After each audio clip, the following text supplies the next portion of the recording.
अस्सलामुअलैकुम स्टूडेंट्स। आज फिर हम हाजिर हैं 1.5 एक्सरसाइज जो है जनरल मैथ की, ये हमने स्टार्ट की हुई है। इसके क्वेश्चन नंबर 1 to 7 जो है ये हो चुके हैं। 1 2 3 4 5 6 7 तक इसके क्वेश्चन हो चुके हैं। आइए आज क्वेश्चन नंबर 8 से स्टार्ट करते हैं। 8 वाला क्वेश्चन करते हैं। मेरे चैनल को सब्सक्राइब करना मत भूलें, लाइक और कमेंट भी किया करें, अपनी कमेंट्स सेक्शन में अपनी जो है राय दिया करें, बेहतर कमेंट किया करें। तो आइए स्टार्ट करते हैं। क्वेश्चन नंबर 8 है हमारे पास। A factory makes 600 soaps in 9 days with the help of 20 machines। एक फैक्ट्री जो है वो 600 soaps तैयार करती है 9 days में with the help of 20 machines, 20 मशीनें लगाकर। How many soaps, कितने सोप कैन बी मेड, बनाए जा सकते हैं इन 12 days, 12 दिनों में with the help of 18 machines. तो स्टूडेंट्स ये हमारी स्टेटमेंट है। अब इसमें जो चीज़ हमने सबसे पहले फाइंड करनी है वो है सोप। कितने साबुन बनाए जा सकते हैं, कितने सोप प्रिपेयर किए जा सकते हैं। तो इसका सोल्यूशन जब हम स्टार्ट करेंगे तो जो चीज़ हमने फाइंड करनी है उसको सबसे पहले लिख लेंगे यहाँ पे, उसका हेड लेंगे यहाँ पे सोप। सॉरी, पहले तो जो चीज़ फाइंड करनी है उसको लिख लेंगे let x be the soap. ठीक है, सोप हमने फाइंड करना है, सोप पहले लिख लें सोप, फिर उसके बाद डेज, और जो थर्ड चीज़ है वो है मशीन्स।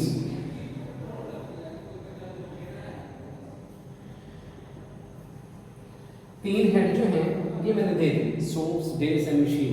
अब पहला सेंटेंस अगर पढ़े तो मेक 600 सोप्स, यहाँ पे हम 600 लिख लेंगे, डेज हैं 9 और 20 machines with the help of 20 machines. तो पहले सेंटेंस में तीनों क्वांटिटीज जो हैं, तीनों वैल्यूज, तीनों फिगर जो हैं वो यहाँ पे हम नोट कर लेंगे। फिर हाउ मेनी सोप्स, सोप्स चूंकि फाइंड करना है उसकी जगह हम एक्स लिख लेंगे। Can be made in 12 days, days की जगह 12, और with the help of 18 machines.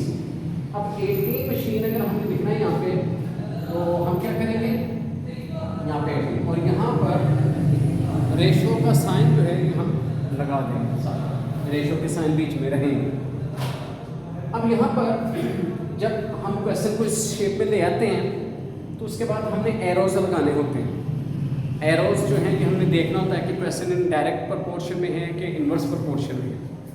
तो अब पहले जो चीज़ अननोन है, जो चीज़ हमने मालूम नहीं है, जो मालूम करनी है, इसका और इसका आपस में कंपेयर करेंगे।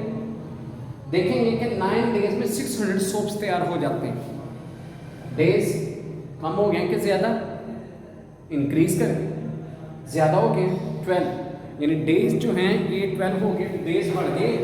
अब डेज बढ़ने से यकीनी बात है कि सोप्स भी ज़्यादा तैयार होंगे, लिहाजा इसका मतलब अगर डेज ज़्यादा हो गए तो सोप्स भी ज़्यादा तैयार होंगे। इन दोनों में डायरेक्ट प्रोपोर्शन, यानी डायरेक्ट प्रोपोर्शन में दोनों के एरो जो हैं ये सेम लगा दो। उसके बाद जो चीज़ अननोन है उसका और इसके साथ आप कंपेयर करते हैं। तो इसमें अगर देखें तो 20 मशीन से 600 सोप्स तैयार की, ठीक है, with the help of 20 machines 600 soaps prepare किए हैं। अब मशीन जो है ये 2 कम्स हो गई, अब 18 हो, यानी 2 मशीनें घट जाने से, कम होने से अब ये 18 हो गई। अब 18 मशीन है, मशीनें कम होंगी तो क्या सोप कम होंगे कि ज़्यादा। तो अब अगर मशीन कम मशीन्स होंगी तो ज़ाहिर सोप भी कम होंगे। तो एक चीज़ के कम होने से दूसरी कम होगी। इन दोनों में भी डायरेक्ट प्रोपोर्शन है। अगर इनमें डायरेक्ट प्रोपोर्शन है तो इनके एरो जो है ये सेम होंगे, तो लिहाजा इसका अगर एरो ऊपर है तो डायरेक्ट प्रोपोर्शन की वजह से इसका एरो भी ऊपर ही होगा, फिर ये दोनों सेम होंगे ना। तो इस तरह ये हमारे एरो लग गए। एरो के बाद हमने कैलकुलेशन करनी है। मैंने आपको बताया था जो चीज़ फाइंड करनी होती है उसके साथ इक्वल का साइन करते हैं, इनके बीच में मल्टीप्लाई, यानी 600/x और इधर 9/12 और इधर 20/18, यानी किसी को भी बिल्कुल सेम से वैसे ही मैंने फिगर्स नीचे उतार दी, सिर्फ यहाँ पे जो चीज़ फाइंड करनी है उसके साथ इक्वल जो हमें नाउन है में मल्टीप्लाई का साइन लगेगा। तो अब 600 over x as it is ऐसे लिख लें। इनको सॉल्व कर लें। 3 के टेबल में 3 3 जार 9 और 3 4 जार 12, 3 और 4 आ जाएगा। इसी तरह ये दोनों b कैंसिलेट हो जाते हैं, ऐसे करके 4 1 जार 4, 4 5 जार 20, 4 1 जार 4, 4 5 जार 20, ऊपर 3 और 5 आ गया, 3 5 जार 15, यहाँ पे आपके पास 15 आ गया, नीचे 18 1 जार 18, हमारे पास ये चीज़ बन गई। अब इनको हम क्रॉस मल्टीप्लाई कर लेंगे, यानी इसको इससे मल्टीप्लाई, इसको यानी 15 मल्टीप्लाई बाय x 15x होगा और 600 मल्टीप्लाई बाय 18, चूँकि हमें x की वैल्यू फाइंड करनी है, 15 इक्वल टू उस साइड पे जाएगा, उधर जाके डिवाइड कर देगा, 15 ओवर में लग जाएगा। तो अब यहाँ पे कैलकुलेशन के दो तरीके मैं आपको बताता हूँ कि यहाँ तो इनको मल्टीप्लाई कर लें, मल्टीप्लाई करके 15 पे डिवाइड कर दें कैलकुलेटर से। तो अगर आप कैंसिलेशन कर सकते हैं तो कैंसिलेशन में ये है कि 15 1 जार 15, 15 4 जार 60, 0 इसके साथ लग गए, ठीक है। 15 1 जार 15, 15 4 जार 60 होता है। तो अब 40 को आप 18 से मल्टीप्लाई कर दो, 18 0 0, 18 4 जार 72, तो 72 100 जो ना आप यानी कि प्रिपेयर हो सकते हैं। तो ये आपका आंसर आ जाएगा इस क्वेश्चन का कि अगर देखें डेज ज़्यादा हो तो ज़्यादा सोप जो है प्रिपेयर किए जा सकते हैं। तो ये आपका आंसर आ जाएगा। तो क्वेश्चन नंबर 9 जो है कि हमने अब स्टॉप करना है। क्वेश्चन नंबर 9 में है the stay of 12 men for 28 days in a hotel cost है 6720 यानी 6720। Find the cost of stay of 8 men 14 days। अगर 8 men जो है वो 14 डेज होटल में स्टे करें तो कितना खर्च आता है। तो स्टूडेंट्स आप जानते हैं कि बहुत सारे लोग मुख्तलिफ शहरों में जाते हैं, स्टे करते हैं, लाहौर कराची या मरी वगैरह में जब लोग जाते हैं तो वहाँ पे होटल में स्टे करते हैं। तो जब होटल में स्टे करते हैं तो वहाँ पे अब इन्होंने क्वेश्चन इस टाइप का बनाया कि 12 men अगर 12 आदमी जो है 28 डेज के लिए किसी होटल में स्टे करें तो उस पर खर्चा आता है 6720, ठीक है। और फिर कहते हैं कि अगर आपने कॉस्ट फाइंड करें, आपने बताना है कि कितना खर्चा आएगा अगर 8 men फॉर 14 डेज होटल में स्टे करें, ठीक है। तो इसका मतलब हमें खर्चा मालूम करना है, कॉस्ट फाइंड करनी है, ठीक है। तो इसके लिए हमने जब क्वेश्चन को स्टार्ट करना है तो हमें सबसे पहले ये कॉस्ट जो है इसको लेट कर लेना, let x be the cost, x जो है ये कॉस्ट है। तो उसके बाद हमने जो चीज़ फाइंड करनी थी उसी का हेड बना लेना, कॉस्ट का हेड बन गया। दूसरी चीज़ हमारे पास मैन लिख लें और तीसरी चीज़ है डेज। इस तरह 3 हेड हमने जो बना लेने। तो अब अगर फर्स्ट सेंटेंस पढ़ें तो 12 men के नीचे आप 12 लिख लें, 12 men फॉर 28 डेज, 28 जो है वो डेज के नीचे लिख लें। इन अ होटल कॉस्ट 6720 यानी 6720 इतनी कॉस्ट आती है। सेकंड सेंटेंस में लिखा फाइंड कॉस्ट, कॉस्ट मालूम करनी है, क्योंकि कॉस्ट मालूम करनी है इसके लिए x आ गया। 8 men के लिए आप 8 लिख लें और 14 डेज, और 14 डेज का स्टे है तो इसके लिए 14 लिख लें। तो ये आपने स्टेटमेंट को पूरी को आपने मैथमेटिकली इस तरह जो ना बना दिया। अब जब इस शेप में आ जाता है उसके बाद आप जानते हैं कि हमने एरोस लगाने होते हैं, हमने चेक करना होता है कि आया कि ये डायरेक्ट प्रोपोर्शन है कि इनवर्स प्रोपोर्शन है। तो पहले इन दोनों की बात की जाए कि अगर 12 men हैं तो 6720 कॉस्ट आती है, इतना खर्चा आता है। मैन कम हो गए, 12 से 8, अगर 8 आदमी होटल में स्टे करें तो अब यकीनी बात है कि खर्चा कम आएगा, यानी एक चीज़ के कम होने से दूसरी भी कम होगी। अगर मैन कम हुए तो खर्चा भी कम आएगा। अब एक चीज़ के कम होने से दूसरी कम हो, ये कौन सा प्रोपोर्शन है? ये डायरेक्ट प्रोपोर्शन है। और डायरेक्ट प्रोपोर्शन में दोनों एरो सेम होते हैं, हम इसके दोनों एरो सेम लगा देते हैं। अगर ये एरो ऊपर किया तो इसको भी ऊपर कर देंगे, अगर इसको नीचे करेंगे इसको भी नीचे कर देंगे। ये दोनों डायरेक्ट प्रोपोर्शन की कंडीशंस हैं। दूसरी बात, अब इसका और इसका आपस में कंपेयर करते हैं कि अगर 28 डेज में खर्चा 6720 आता है तो डेज कम हो गए, यानी डेज 28 से सिर्फ 14 डेज स्टे कर रहे हैं। अब 14 डेज स्टे करना है यानी दिन कम होने से क्या खर्चा भी कम होगा कि ज़्यादा? तो अब अंडरस्टूड बात है, सीधी सी बात है कि जब आप कम डे किसी होटल के रूम में स्टे करेंगे तो यकीनी बात है कि उसके ऊपर खर्चा भी कम आएगा। एक चीज़ के कम होने से दूसरी भी कम। ये भी कंडीशन डायरेक्ट प्रपोर्शन की, और डायरेक्ट प्रपोर्शन में एरो जो है वो सेम होते हैं। तो अगर इसका एरो ऊपर आपने लगा दिया हुआ है तो इसका एरो भी ऊपर ही लगाएंगे, चूँकि फिर ये डायरेक्ट प्रपोर्शन को शो करेगा। जब एरो लगा देते हैं तो फिर आपको मैंने बताया हुआ है कि कैलकुलेशन जो है हमें करनी होती है, तो कैलकुलेशन भी एक जैसी होगी। अगर आपने 6720 ओवर एक्स लिखा है तो इसके साथ इक्वल लगा के इसको 12 और 8 लिख लें, इसको मल्टीप्लाई लगा के 28 ओवर 14 लिख लें। ठीक है, इस तरह आपने इसको ना लिख लेना इस फॉर्म में। उसके बाद कैलकुलेशन करते हैं। कैलकुलेशन के अब दो वे मैं आपको बार बार बताता हूँ कि यहाँ तो इन दोनों को ऊपर वाला को ऊपर मल्टीप्लाई करते हैं, नीचे वाले को नीचे मल्टीप्लाई करते हैं, तो एक आपके पास वैल्यू आ जाएगी और एक वैल्यू इधर से आ जाएगी, तो फिर इनका आप क्रॉस मल्टीप्लाई कर लेंगे। दूसरा मेथड ये होता है कि अगर आपके पास कैलकुलेटर मौजूद नहीं है तो फिर आप कैंसिलेशन का अमल कर लें। ठीक है, आपको टेबल आना चाहिए, 14 1 14 14 2 28 होता है। अब देखिए ये 14 के टेबल में दोनों इजीली कट गए, ये भी दोनों एक टेबल में आ जाते हैं, ये दोनों जो है ये 2 के टेबल में आ जाते हैं, या 4 के टेबल में भी आ जाते हैं। तो 4 पे अगर हम कर लें तो 4 2s are 8 4 3s are 12, तो इस तरह हमारे पास ऊपर 3 नीचे 2 आ गया। ठीक है, अब यूँ कर लें कि 3 मल्टीप्लाई बाय 2, ये या ऐसे भी हो सकता है, ये 2 भी आपस में कट सकता है, यानी 2 1s are 2, तो ये भी 2 1s are 2, यानी दोनों 2 आपस में कट गए। अब ऊपर आ गया 3 मल्टीप्लाई बाय 1, 3 मल्टीप्लाई बाय 1 होता है 3, 3 1s are 3, नीचे 1 मल्टीप्लाई बाय 1 1 नहीं होता है। अब हम क्रॉस मल्टीप्लाई कर लेंगे, क्रॉस मल्टीप्लाई करेंगे तो x 3 से मल्टीप्लाई करेंगे, ये आ जाएगा 3x, और यहाँ पे 6721 से मल्टीप्लाई करेगा तो 6721 यही आ जाएगा। अब चूंकि x हमने फाइंड करना है, x हमारे पास कॉस्ट है, तो 3 इधर जाएंगे, इसको डिवाइड कर देंगे, 6720 को 3 पे डिवाइड। तो अब आप यहाँ पे कैलकुलेटर में तो इजीली आप इसको इस पर डिवाइड करें, आपका आंसर आ जाएगा। अगर आपके पास कैलकुलेटर मौजूद नहीं तो फिर आप डिवाइड का अमल कर लें, 3 2s are 6 3 2s are 6 1 10 3 4s are 12 और 0, तो ये आपके पास रुपीज़ 2240 रुपीज़ जो है ये खर्चा आएगा इतने दिनों के लिए।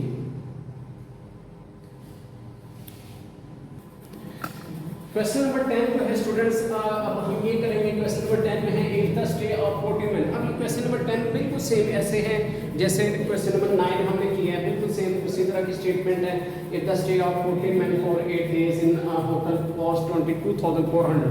सर अमाउंट्स का चेंज है, find the cost of stay of 7 men। तो इसमें भी जब हम सॉल्यूशन स्टार्ट करेंगे तो इसमें भी हमने कॉस्ट फाइंड करनी है, तो let x be the cost. हमने x को कॉस्ट लेट कर दिया, कॉस्ट फिर है हमारे पास मेन और फिर है हमारे पास डेज। तो देखिए कॉस्ट जो है वो चलिए यहाँ से पढ़ लेते हैं।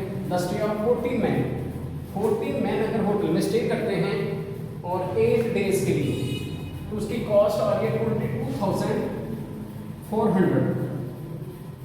ठीक है जी। अब नेक्स्ट सेंटेंस में लिखा है cost, find the cost for stay of 7 men। Cost मालूम करें अगर 7 men इन 13 डेज के लिए वो होटल में स्टे करें तो क्या कॉस्ट होगी।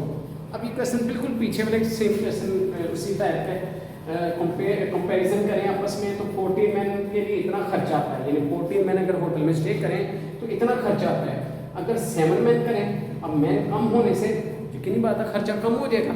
इन दोनों में डायरेक्ट प्रपोर्शन है, डायरेक्ट प्रपोर्शन होने की सूरत में एरो जो है वो बिल्कुल सेम लगाए जाते हैं, चाहे हम दोनों ऊपर कर दें चाहे दोनों नीचे कर दें, लेकिन सेम हो। उसके बाद इन दोनों को कंपेयर करें, 8 डेज के लिए 22,400 खर्चा आ रहा है, तो 13 डेज अगर दिन ज़्यादा हो रहे हैं, ज़्यादा बात जाहिर बात है होटल में स्टे ज़्यादा होगा, ज़्यादा दिन का होगा स्टे, तो उसके ऊपर कॉस्ट भी ज़्यादा आएगी, खर्चा भी ज़्यादा आएगा, लिहाजा डे ज़्यादा होने से खर्चा भी ज़्यादा आएगा। इन दोनों में भी एक चीज़ के बढ़ने से दूसरी बढ़ रही है, ये भी डायरेक्ट प्रपोर्शन है। अब डायरेक्ट प्रपोर्शन में एरो सेम होते हैं, तो इसका एरो ऊपर है तो डायरेक्ट प्रपोर्शन की वजह से एस का इसका एरो भी ऊपर ही होगा। अब इसकी नेक्स्ट कैलकुलेशन 22,400 ऐसे over x equal 14/7 multiply by 8/13। तो अब इसकी कैंसिलेशन करते हैं, 7 1 7 7 2 14, तो ये हमारे पास अगर 22,400 ओवर एक्स इक्वल 2 8 जार 16 और नीचे 13 1 जार 13। अब हम क्रॉस मल्टीप्लाई कर लेंगे, 16x से मल्टीप्लाई करेंगे 16x आ गया और 13 मल्टीप्लाई बाय 22,400 को आप मल्टीप्लाई बाय 13 लिख लेंगे, ठीक है, ऐसे करके। अब चूंकि हमने x का आंसर फाइंड करना है तो अब यूं करेंगे कि इधर कर लेते हैं, x जो है इधर रहने देते हैं, 16 इधर आके ओवर के नीचे रख देंगे, यानी 22,400 मल्टीप्लाई बाय 13। अभी हम ऐसे लिख लेते हैं 22,400 मल्टीप्लाई बाय 13। तो अब कोई बात, इन दोनों को या तो मल्टीप्लाई कर लें, इजी पे कैलकुलेटर तो यही कहते हैं कि इन दोनों को मल्टीप्लाई करें, मल्टीप्लाई करके बाद में 16 पे डिवाइड कर दें, ठीक है, वो मेथड भी ठीक है। अगर उस तरह करें तो ये ऐसे हो जाएगा 13 0 0 13 0 0 13 4 सा 52 5 करें 32 सा 56 26 में 5 डालेंगे 31 3 करें तो 32 सा 26 और 3 29। तो ये आपके पास अमाउंट आ जाएगी इन दोनों को मल्टीप्लाई करके। इसके बाद 16 ओवर में ऐसे लिख देंगे। अब क्या करेंगे, इसको इस पर डिवाइड कर दें। डिवाइड कैलकुलेटर है तो बहुत अच्छे हैं, आप एक बटन दबाएंगे जल्दी हो जाएगा। और यहाँ पे आपको इस तरह करना पड़ेगा, ठीक है जी। 16 1 जार 16 16 2 जार ज़्यादा हो जाता है, 16 1 जार 16, यहाँ पे माइनस किया 9 में से 6 3 और 2 1 आ गया, ये 1 नीचे आ गया। अब 16 का हम टेबल पढ़ते हैं कि ये मतलब जो है इसके करीब को डिजिट आ जाए। तो 16 को अगर हम 6 जार करें तो 96 होता है, और 16 को अगर 7 जार करें तो 112 होता है। 8 जार 8 6 48 और 4 8 1 जार 8 और 128 होता है। तो इधर से इसको 11 में से 3 आ गया। अगला डिजिट जो है ये 2 हमारे पास नीचे आ जाएगा, 62 जार 32। अब रिमेनिंग जो है ये बचते हैं 2 zeros, तो ये 2 0 आप इसके साथ लगा दें। इस तरह हमारे पास ये x का जो है आंसर जो है वो आ जाएगा 18,200 रुपीज़। तो इतने रुपीज़ में जो ना ये खर्चा जो ना आएगा, यानी कि ये पैसे जो हमने कॉस्ट फाइंड करनी थी वो 18,200, ये इसकी कॉस्ट जो है वो आएगी। क्वेश्चन नंबर 11 जो है ये अब हम स्टार्ट कर रहे हैं। क्वेश्चन नंबर 11 जो है इसमें लिखा 14 cows consume 63 kg of hay in 18 days।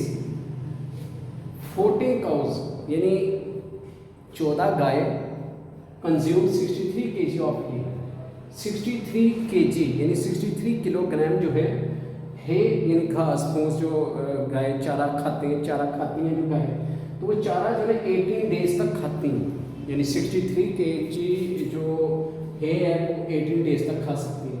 आगे आगे हाउ मेनी काउस, कितनी काउ खा सकती है 770 kg, 770 kg ऑफ है इन 28 डेज, इतने डेज में कितना चारा। तो क्वेश्चन को स्टार्ट करते हैं स्टूडेंट। सॉल्यूशन, तो लेट काउस फाइंड करनी है, x be the cow, x be the cows, ठीक है। हमने काउस को x लेट कर लिया क्योंकि काउस हमने फाइंड करनी है, और जो चीज़ लेट करके हैं उसी का हेड बनाते हैं काउस, और दूसरा हेड हमारा बनेगा ये है जिसको हम चारा कहते हैं, ठीक है, और थर्ड वन इज डेज। तो स्टूडेंट्स पहले सेंटेंस के मुताबिक 14 काउस 63 kg ऑफ है 18 डेज तक कंज्यूम करती हैं, यानी इतने दिन में इतना चारा खाती हैं। How many cows will 770 kg of hay, यानी 770 kg hay जो है 28 डेज तक कितनी काउस खा सकेंगी। अब ये क्वेश्चन स्टेटमेंट को हमने अपने इस फॉर्म में ले हैं। अब हमने इसका डायरेक्ट और इनडायरेक्ट प्रोपोर्शन का जो ना वो डिसीजन लेना है।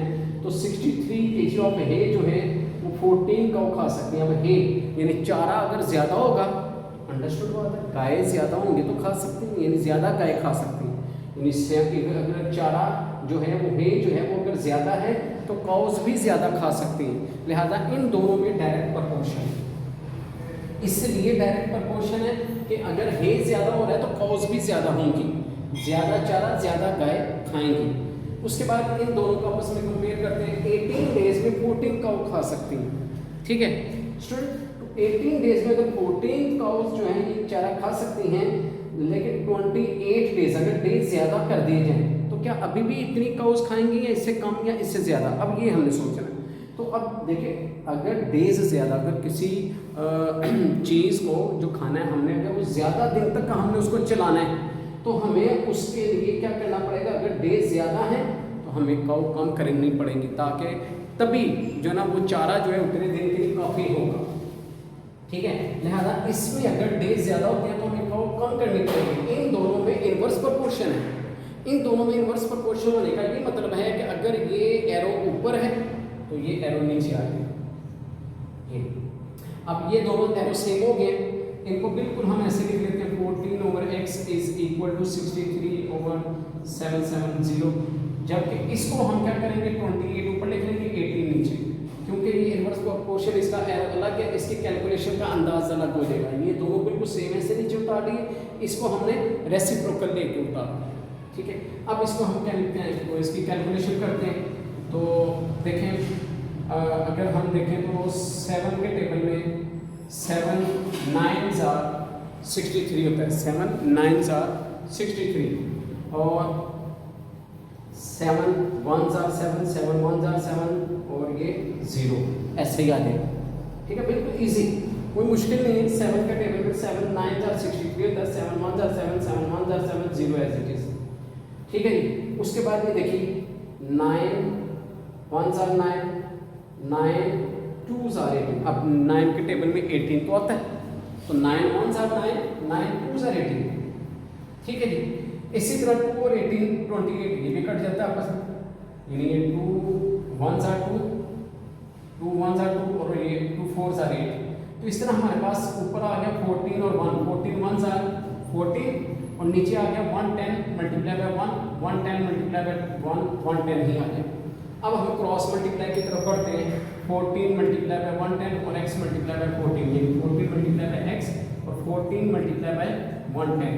तो चूंकि हमने x की वैल्यू फाइंड करनी है तो 14 मल्टीप्लाई बाय 110 ओवर 14, ये वाला 14 इधर आके ऊपर में लगे। अब आप समझ सकते हैं ये दोनों कट जाएंगे, 14 1s are 14, तो इस तरह 110 1 से मल्टीप्लाई करेगा तो 110, यानी 110 काउस जो है वो इतना चारा जो है वो खा सकेंगे। ठीक है, इस तरह का आपका आंसर जो है 110 आ जाएगा। क्वेश्चन नंबर 12, क्वेश्चन नंबर 12 जो है स्टूडेंट लिखा है juice manufacturer produces 3000 bottles in a day. एक जूस बनाने वाले जो हैं वो 3000 बॉटल जो ना जूस की बनाता है अ डे, एक दिन में, इम्प्लाइंग 15 वर्कर्स वर्किंग 8 आवर्स। अगर 15 वर्कर्स को लगाए और 8 आवर्स उनसे काम ले तो वो 3000 बॉटल्स तैयार करता है। Find the number of bottles, आपको बॉटल्स फाइंड करनी है। मैन्युफैक्चर्ड व्हेन एम्प्लॉयड 18 वर्कर, अगर 18 वर्कर जो है काम पे लगा दिए जाएं वर्किंग 6 आवर्स और वो 6 आवर्स काम करें तो फिर कितनी बॉटल्स बनेंगी? तो स्टूडेंट्स क्वेश्चन पे हम स्टार्ट लेते हैं, तो हम लिखें let x be the bottles. जो हमने बॉटल्स फाइंड करनी है ना, बॉटल्स ही करनी है ना, ये देखें find the number of bottles. तो नंबर ऑफ बॉटल्स को हमने x सेलेक्ट कर लिया और इसी का हेड देंगे पहले। ठीक है जी, बॉटल्स, दूसरा हेड बनेगा वर्कर्स वर्कर्स और तीसरा हेड बनेगा आवर्स यानी टाइम। ठीक है, ये 3 हेड बन गए। अब फर्स्ट सेंटेंस में 3000 बॉटल्स, 3000 बॉटल जो है ये प्रिपेयर होती हैं, बनती हैं, तैयार होती हैं। 15 वर्कर्स को काम पे लगाया जाए और 8 आवर्स वो काम करेंगे, पूरे दिन में 8 घंटे काम करें। अब find the number of bottles, हमने बॉटल्स फाइंड करनी है। जबकि मैन्युफैक्चर्ड मैन एम्प्लॉयड 18 वर्कर्स, अगर 18 वर्कर्स को काम पे लगाया जाए और वो 6 आवर्स काम करें तो ये हमारे पास क्वेश्चन है। अब इसकी हम प्रोपोर्शनैलिटी देखते हैं कौन सी है। 15 वर्कर जो है वो 3000 बोतल तैयार करते हैं। अगर वर्कर ज़्यादा हो जाए, अब इसकी नहीं बात है, बॉटल्स भी ज़्यादा हो जाएंगे। इन दोनों में डायरेक्ट प्रोपोर्शन प्रपोर्शन, यानी कि बॉटल वर्कर इंक्रीज करेंगे, बॉटल्स भी इंक्रीज कर जाएंगे, लिहाजा इन दोनों में डायरेक्ट प्रपोर्शन है। डायरेक्ट प्रपोर्शन का एरो जो है वो दोनों में सेम हो जाएगा। इसी तरह इसकी बात करते हैं 8 आवर्स, अगर 8 घंटे रोजाना काम करें तो इतनी बॉटल्स तैयार होती हैं। लेकिन अगर 6 आवर्स को कम करके 6 आवर्स काम करेंगे अब बॉटल्स कम तैयार होंगी। एक चीज़ के कम होने से दूसरी भी कम हो रही है, यानी decrease in one quantity can cause decrease second quantity. लिहाजा 6 बॉटल कम होने से बॉटल्स वक्त कम होने से बॉटल्स भी कम होंगी। ये भी डायरेक्ट प्रोपोर्शन है। डायरेक्ट प्रोपोर्शन में एरो सेम होते हैं, ये ऊपर है तो फिर इसका एरो भी सेम ऊपर हो जाएगा। अब इनके ऊपर वर्किंग कर लेते हैं। 3000 ओवर x ऐसे लिख लेते हैं, 15 ओवर 18 ऐसे लिख लेते हैं, 8 ओवर 6 ऐसे लिख लेते हैं। तो 3000 ओवर x जो है सेम ऐसे इनमें कैलकुलेशन कर लें। अगर हम 3 2 जार 6 3 5 जार 15, ये दोनों 2 के टेबल में 4 जार 8 2 6 जार 18 नो 3 9 जार 18 नहीं सॉरी 2 के टेबल में 2 4 जार 8 2 9 जार 18। तो अब ऊपर हमारे पास आ रहा है 4 5 जार 20 और नीचे आ रहा है 9 2 जार 18, 19 20 ओवर 18। ठीक है, ये हमारे पास आ गया। अब क्रॉस मल्टीप्लाई कर लेते हैं। x मल्टीप्लाई करेगा 20 के साथ 20x बनेगा, 3000 मल्टीप्लाई करेगा 18 के साथ। अब चूंकि हमें x की वैल्यू फाइंड करनी है तो हम क्या करेंगे, x इज इक्वल टू ये वैल्यू, ये 20 जो है उधर जाके ओवर में लग रही है और यहाँ पे हमारे पास मौजूद है 3000 मल्टीप्लाई बाय 18। तो इसमें इजी कैंसिलेशन हो जाएगी, 0 0 से कैंसिल हो गया, 2 1 जार 2 2 9 जार 18।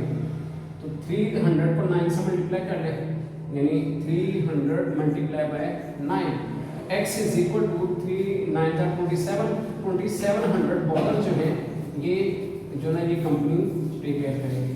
तो इस तरह क्वेश्चन नंबर 12 जो है ये आपका स्टूडेंट खत्म हो गया। ठीक है, तो इसके साथ हमारी एक्सरसाइज भी आज खत्म हो गई। ठीक है, बहुत शुक्रिया, थैंक यू फॉर वॉचिंग, अल्लाह हाफिज़।